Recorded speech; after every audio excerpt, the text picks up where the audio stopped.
It's kind of crazy that Jesus Christ, the King of Kings, is represented by being dead on the cross, by being crucified. Not because he's, up on a pedestal, not because he's on top of the pyramid, not because he's wearing a crown, not because he's on the throne, not because he has any power whatsoever, but because he was humble, the King of Kings. It's kind of crazy that's how he's represented. How many American presidents have bowed their heads down for Jesus Christ? Dwight D. Eisenhower said, all right, everybody bow your heads in his inaugural address. Does Christianity give the Western civilization the temperance it needs? Because there's some obnoxious shit in the Bible too, right? Just take the world and do whatever the hell you want with it. Isn't that Genesis? I wonder about Christianity. Did Christianity take down the Roman Empire? Was Christianity, in America at least, is that a way for white women to be cruel and obnoxious criminal pieces of shit? To pretend like they're holier than thou, but actually they're total crap. Bunch of hedonistic, nihilistic, sadistic, child abusing piles of shit. I wonder if Lauren Boebert hits her kids. She seems like the type who would. Now, the book of John doesn't mention the miraculous virgin birth of Jesus Christ. The book of Mark doesn't mention Jesus' birth. So, did that not happen? There wasn't the shepherds, no magi. Come on, book of Mark and John. What's up with you? I thought it was Matthew, Mark, Luke, and John, but John and Mark had no idea Jesus was born. And that there were shepherds and the three magic magi following the star and the horsemen of the apocalypse. Nothing. They didn't know any part of only the book of Matthew and the book of Luke even mention Jesus' birth. And only one of them mentions Herod killing all the newborn boys and 1 and 2 year olds in Bethlehem. Seems like a crazy part of the fucking story to leave out, doesn't it? Oh yeah, and then the king killed all the boys, all the newborn baby boys in Bethlehem. Aren't they still killing kids in Bethlehem today? The book of Matthew and the book of Luke. Where does Jesus' birth come from? Those two books. There's only 5 pages. So I'm sure you guys, are reading about Jesus' birth. I was reading about Jesus' birth. And I used to think that the Old Testament God was actually different than the New Testament God, but I'm starting to wonder. When I was reading about Jesus' birth, this is kind of an insignificant part. But you got an old married couple. In the very beginning of the book of Luke, look at the book of Luke. Jesus is going to be born like chapter 2, but chapter 1, John is going to be born. And Jesus, or God, Yahweh, Jehovah, he tells Elizabeth and Zechariah that they're about to give birth. So you have an old couple, a very old married couple, Elizabeth and Zechariah. Elizabeth and Zechariah, they're in the temple. God appears to them. Gabriel, not just any God or angel. Sometimes they'll just say, then the angel of the Lord. Yeah, what's their fucking name? You don't even know his name. The angel of the Lord came and talked to you. Gabriel. Oh, okay. What did Gabriel say? The archangel Gabriel came and told Elizabeth and Zechariah that they were going to give birth. And that old ass Elizabeth, somehow, even though she's past menopause and she's totally barren, somehow the God is the Alpha and the Omega. He's the cheeseburger and the French fries. So Gabriel is the archangel Gabriel, the main head honcho Gabriel, tells Elizabeth and Zechariah, you're about to give birth, okay? I'm going to, put the Holy Spirit and we're going to do this for you. And Zechariah goes, but wait a second, she's old, I'm old. We can't have children. And then Gabriel got pissed the fuck off. Says, shut the fuck up, Zechariah. Gabriel backhands Zechariah. And says, you're going to shut your fucking mouth and you're going to keep your mouth shut until the birth of the baby. And actually, past the birth of the baby. Because when they named the baby, Zechariah's mouth is still zippered shut. Still duct taped shut. Zechariah cannot speak. So we actually have this angel's name and badge number. Gabriel fucked Zechariah over. There wasn't a backhand, but he did tell him to shut up. And so for 9 months, 10 months, for the rest of his life, Zechariah can never speak. And what was the reason? I'm sure this was a good reason. I'm just saying, thou should not murder. That's the only, rule I'm trying to lay down. That's an eternal rule. That's God's law. That's God's main law. That's going to be law 1,000 years from now. That will always be law. When the fuck will that ever? Of course, there's always exceptions to the rule, but the rule is don't hurt others. I mean, that's the golden rule. Eye for an eye. Treat others the way you want to be treated. If people are good to you, be good to them. If they're bad to you, be bad to them. Karma. You ever heard of karma? Gabriel comes and tells Elizabeth and Zechariah the joyous news. Right? Hey, Elizabeth and Zechariah, you're about to have birth to a brand new baby. You're old as shit, but guess what? God has blessed you. And it's going to be John the Baptist, right? So this is actually a special, this is like Jesus, right? This is the foreshadowing, the precursor to Jesus. And also, the John the Baptist is going to live right down the road. I don't know if they're like cousins or neighbors or just in the same Galilee, Nazareth, Jerusalem, Bethlehem, Egypt, temple, or wherever the hell they're at. But Elizabeth was old and barren. She had hit menopause. She couldn't have any more children. Zechariah could have just been exasperated. You don't realize if even when you're being told, oh, she's 90 years old and she's pregnant. Oh, okay, cool. But Zechariah fucked up. Old man Zechariah couldn't believe it, and that's why Gabriel shut his fucking mouth. Sealed it up. Bound and gagged him. Took duct tape, bound and gagged him, just like Susan before did to 8-year-old Demetrius. He asked, how could that be? And pissy old prima donna Gabriel motherfucker was like, shut your mouth, Zechariah. When I tell you a 90-year-old woman is going to have a baby, you don't fucking question it.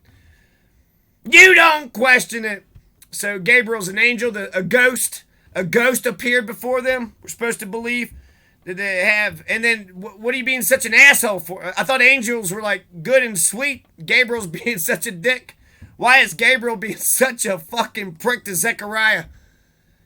So they're going to shut Zechariah's mouth during the 9 months pregnancy. When the baby is born, read the Bible. This is right there in the beginning of Luke. If you ever read about the birth of Jesus, you came across Zechariah and Elizabeth and Gabriel and the birth of John. So John the Baptist is born, and they're all there, and I guess it's a circumcision or something. I don't know. 8 days, on the 8th day, they're supposed to do a circumcision. Is that the 8 crazy nights Adam Sandler's? Poor old man. They should quit doing that. That made sense back in the Bronze Age because it was just, but we have, we got running water and toilets and sinks.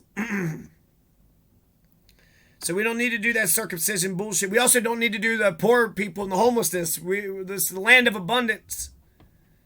It's weird. We got all this Christianity, and we also have, it's like we have as many churches as we have homeless. I bet we have more churches than we have. We have 500,000 homeless. How many churches? Do we have more than 500,000? How's that possible? If you're homeless, just find a church and go stay in it. And tell them John Master sent you. Or tell them Jesus and God sent you. And if they don't respond, then tell them John Master sent you. But Zechariah is going to write, his name is John. Because he wasn't able to speak, they were going to say, hey, why don't you be Zechariah the second, Zechariah Jr.? And then the mother goes, no! Elizabeth says, don't you name him Zechariah. And then they're like, well, what's your deal? And she goes, name him John. Name him John. And they thought about it, and they was like, oh, there's nobody else in the family named John. Okay.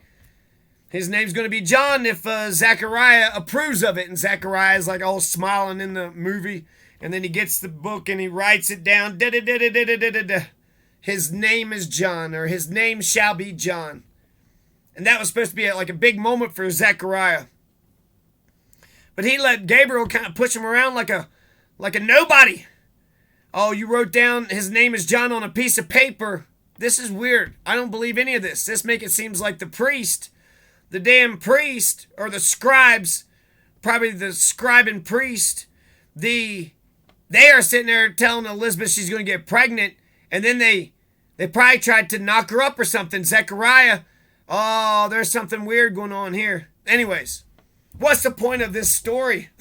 Why do we have this story right before the birth of the Messiah, the Lord of Lords, the King of Kings, the Alpha and the Omega? What's that?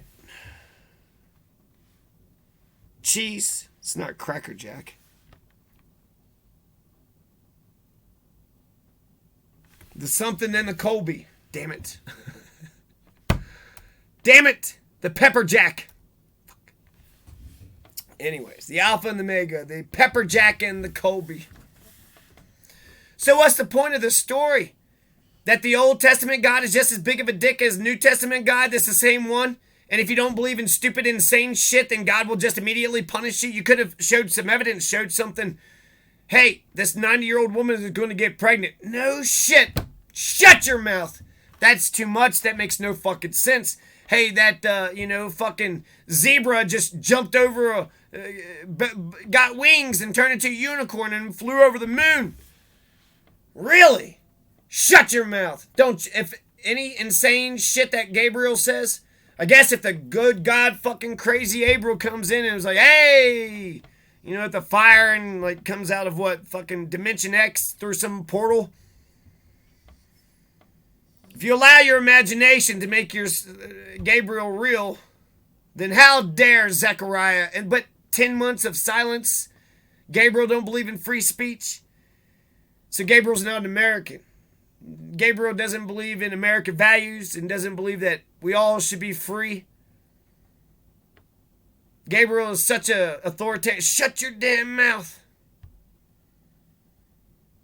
That's some dumb, petty, jealous bitch shit. God's going to zipper your mouth shut. He's going to bound and gag you. The Magi followed the star that they had been keeping track of for about 2 years now. I remember when my brother was born and we knew where he was because of that magical star. And we kept an eye on that star for 2 years. And then finally, during the birth, was when the star was right overhead. That's such dumb. There's something called the fovea in your eye. There's depth perception. We got two eyeballs, right? They're about an inch apart. If we had one eyeball, you can kind of see here and there, but you can't really see depth perception. A light right here looks like it'd be a light, way over there. But because we got two eyeballs, it triangulates. And that triangulation allows us to be able to see far, far away. But the fovea, the two eyeballs being an inch apart, there's some problems when it's real far away. If you ever walked and the moon's behind you and you keep walking, you look back, it looks like, well, shit, that damn moon keeps on following me. Those damn stars keep on following me. If you do have a star that's following you, that's a drone, and you should, probably do something about that. But stars don't follow people, and that's not how people are born. And the idea is when there's a brand new star in the sky, that's when there's a brand new king. A new king has been born. Why? Because there's a brand new star. That's just a star you didn't see before. It's a clearer night today than it was yesterday. But that's the fovea. That's just perception. So, talk about the insanity of the Bible. You got Adam and Eve. Adam lived to be 930 years old, right? He was 157 years old when he had Seth Meyers. Seth Meyers? Abraham lived to be 650 years old. Abraham lived to be 650 years young. Noah of Noah's Ark lived to be 856,000 years old. 850, so like 600 years old. So Noah's 600 years old. Abraham, I want to say, was 110.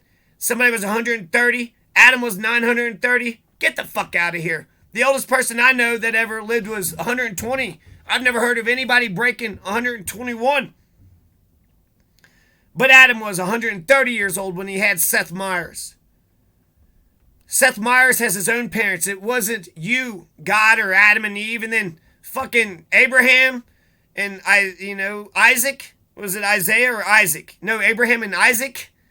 God tells Abraham to kill his own son, and then Abraham goes up to the mountain and he's about to, stab his son in the face with a dagger or a stick or a rock. Just was about to take a rock and smash his, 4-year-old son in the face because God told him to. Yahweh, Jehovah. No, don't you fucking tell me it's Jehovah or Yahweh. It's only God, motherfucker. Give him one fucking name. You can't name him 50 different fucking names. He's the one eternal fucking God. So you got Adam and Eve and Cain and Abel, and then you got fucking the Tower of Babel. The Tower of Babel, and then you got Noah's Ark. Then what was the point of it, Adam and Eve? And all the people that Noah and the ark killed everybody on earth. So it's like, all right, I made Adam and Eve, and then they ate the apple, so they were corrupt. A talking snake. You ever had a snake talk to you? You ever had a donkey talk to you? A hippopotamus. Well, they can talk. Now, there's other horse shit involving Jesus Christ's birth. So, that's just one thing that I noticed. The massacre of the innocents is the same shit Pharaoh did to Moses back in the Old Testament. It's like, get some fucking new tricks, Herod. Did Herod just copy Pharaoh's bloodthirstiness against children, or did the book of Matthew writers just add that part to add some spice to the boring political man who is sick of the oppression and the bullshit? For me, I like that Jesus Christ was a real political man, a politician, a spiritual politician, saying, I care about you, the people, and I'm sick of the Roman Empire fucking everybody over. Jesus stood up for love and peace and justice and freedom against the oppressors, against the brutal Roman Empire. Who gives a shit about the stupid magic tricks? Oh, Jesus walked on water, huh? He turned water into wine, huh? Oh, all you gotta do is believe there's an invisible man in the clouds, and then that's good enough for you? Fuck you, religious folks, and fuck you, atheists. I don't give a shit for any one of you motherfuckers. Commit to goodness. If you're not good, then fuck you too. You can be a good atheist, you can be a good Christian. Be committed to goodness. Of course he was being counseled by a talking donkey and a talking snake. Of course. That is how Pharaoh and Herod and Jesus works.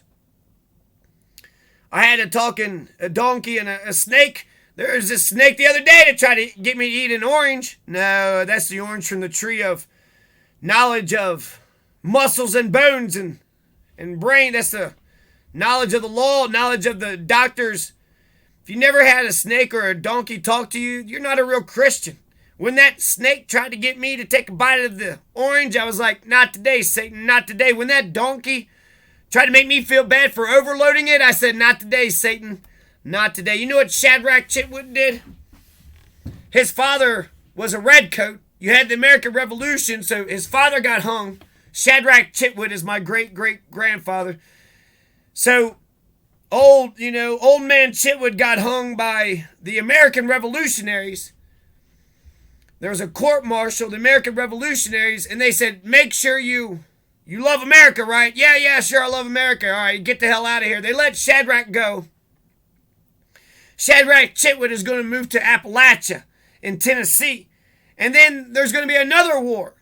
The Chitwoods, you think they picked the right side of that war? No, there's something about the Chitwoods picking the wrong side of every fucking war they come across. Winfield, Tennessee used to be called Chitwood, Tennessee, but when the Confederacy said, hey, we want to keep white supremacy and slavery and hatred alive forever, well, guess what Shadrack Chitwood's family did? So the Chitwoods picked the wrong side during the Revolutionary War. They go to Appalachia, Tennessee. Then they picked the wrong side on the damn Civil War. And they changed Chitwood, Tennessee to Winfield. Go to Winfield, Tennessee today. There's Chitwoods all over the place. But I didn't know any of the Chitwoods except for Beulah Chitwood, who was sitting in an apartment building by herself. They let her just die in a bathtub by herself in an apartment building in Florence, Kentucky, in a big city, all by herself on the 5th floor. Aneurysm burst in her head. The wicked Shadracks had to fight for white supremacy, oppression, wickedness, and slavery. They had to, right? And they're willing to murder for it. They're on the side of tyranny and oppression. King George III forever? Fuck you. But when I think about why did the Chitwoods leave my granny, my great-grandmother Beulah Chitwood, in an apartment building all by herself? It wasn't even a nursing home. People complain about living in a retirement community in a nursing home. At least you have a doctor on duty. At least they keep it clean. At least they know that you're elderly. But just an apartment building, so she's living with anybody and everybody? Just a thin-walled 5-story box? That's where the Chitwoods left my granny at to die of a brain aneurysm in the bathtub by herself. I read a poem on Beulah's fridge that said not to worry about the past for it's already happened, nor to worry about the future for it is not yet to come. Not yet to come.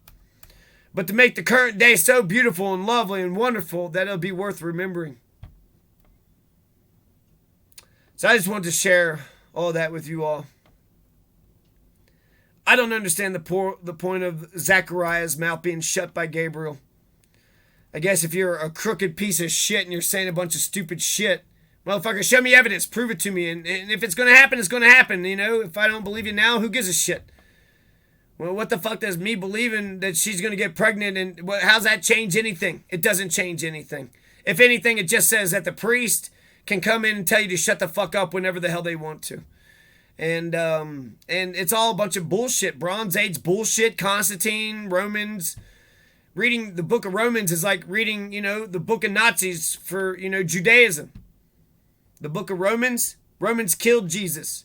Romans persecuted Christians and the Jews. There's the Jewish Roman war. They killed 1 million Jewish people. So where did the persecution of Jews, that came from the Romans? And they persecuted Christians, fed Christians to the lions, right? That's the whole thing about Daniel. God saved Daniel because they threw him to the lions. Like in the gladiators, right? Just for sport, for the hell of it. You're a Christian? Okay, then you need to get into the lion's den.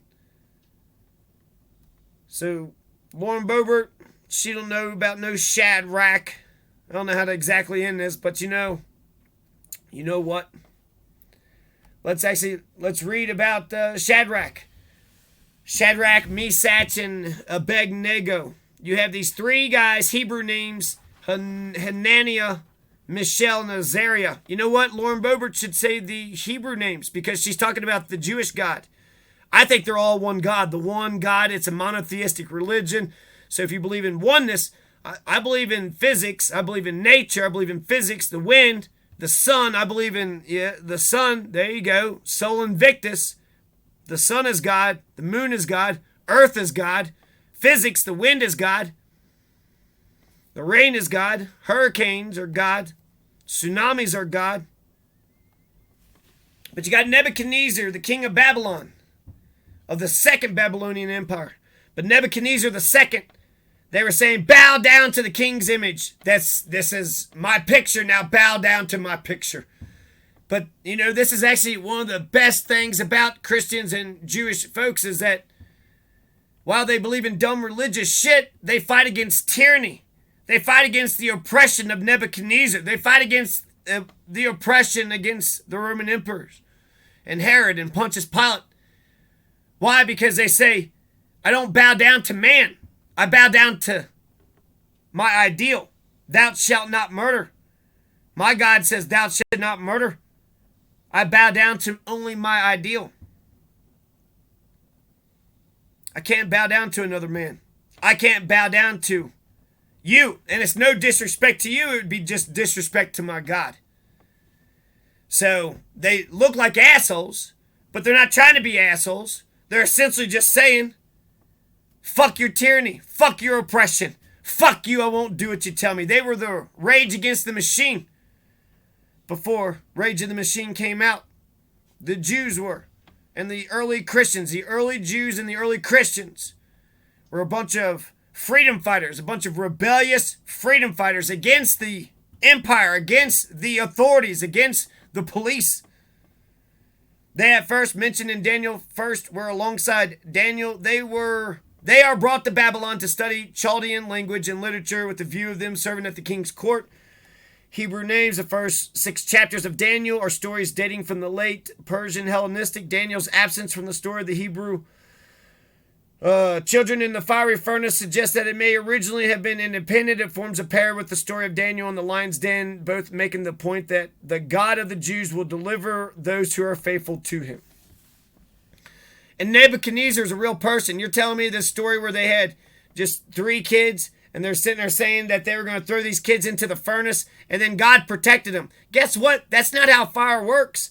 And then, instead of actually the fire burning them, so you got a furnace and they're about to push the the kids into the furnace, and then the fire comes and strikes the soldiers. It smites the soldiers who are trying to, Nebuchadnezzar's guys, the police. Right? The police are the king's men. So it strikes the king's men. And he's scared. And he's like, wait a second, you pushed them into the fire and I still see them walking about and they had nothing. They didn't smell like smoke. Nothing was singed. They were pushed into a fiery furnace. And the only people that got killed was Nebuchadnezzar's goons. But not the three, Shadrack, Meshach, and Abednego. Not Shadrach, Meshach, and Abednego. And then they see 4 images. The fourth is like a son of God. Oh shit, there's the image of Jesus standing next to him. There's the Son of Man, the Son of God, the Lord of Lords, the King of Kings, the Alpha and the Omega, the Cracker Jack and the Colby. The Cracker Jack. No, the Pepper Jack. Oh, the Pepper Jack and the Colby.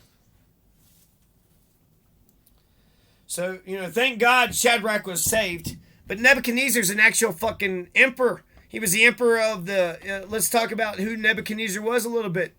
So, actually, let's just talk about Britannica. Despite the faithful part he played in Judah's history, Nebuchadnezzar is seen in Jewish tradition as in a predominantly favorable light. It's claimed that he gave orders for the protection of Jeremiah, who regarded him as God's appointed instrument whom it was impiety to disobey. And the prophet Ezekiel expressed a similar view at the attack on Tyre, Tyre, a corresponding attitude to Nebuchadnezzar as God's instrument against wrongdoers occurs in the Apocrypha, in 1 Esdras, and as protector to be prayed for in Baruch, in Daniel Old Testament, and in Bel and the Dragon, Apocrypha. Nebuchadnezzar appears as a man initially deceived by bad advisors who welcomes a situation in which truth is triumphant and God is vindicated. Oh, so Nebuchadnezzar, even though it's Babylon and it's a bunch of Gentile sodomites, he's actually being good for the Jewish people and the Christians. The truth is triumphant. So if he was like a benevolent leader who was for goodness and justice, there's no independent support for the tradition of Daniel and Nebuchadnezzar's 7 years madness. The story probably arose from a fanciful, some other shit. Daniel, Nebuchadnezzar, Shadrach, get the fuck out of here. Nebuchadnezzar is the king. It'd be like making up some, story of some Alexander the Great. You had Alexander the Great, and then these 3 low little Christians. You had Martin Luther King and Fred Hampton and Fred Douglass. But God protected them from goddamn Alexander the Great. Alexander threw them in the furnace, but God protected them. It's an insane, stupid story. It's a dumb story. It doesn't make any sense. It's not possible. It's a miracle. It's magic. It's not real. It's not rooted in reality. Okay, good. Your God's going to protect you. But if you have a situation like that, you need to think of another way out, because to think that God is just going to somehow put like some sort of fire protection cloak over you and then smite all your enemies.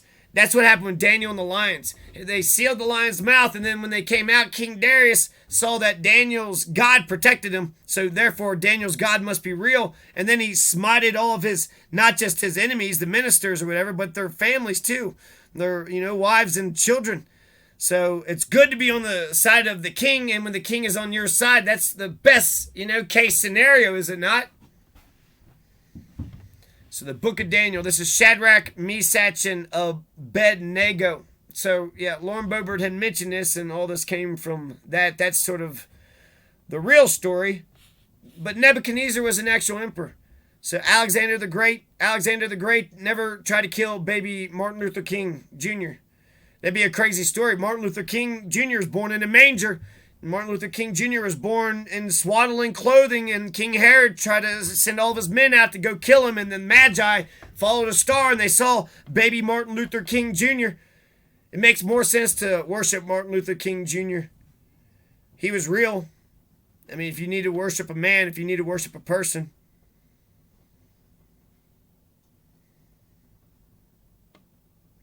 So, Thus saith Zarathustra.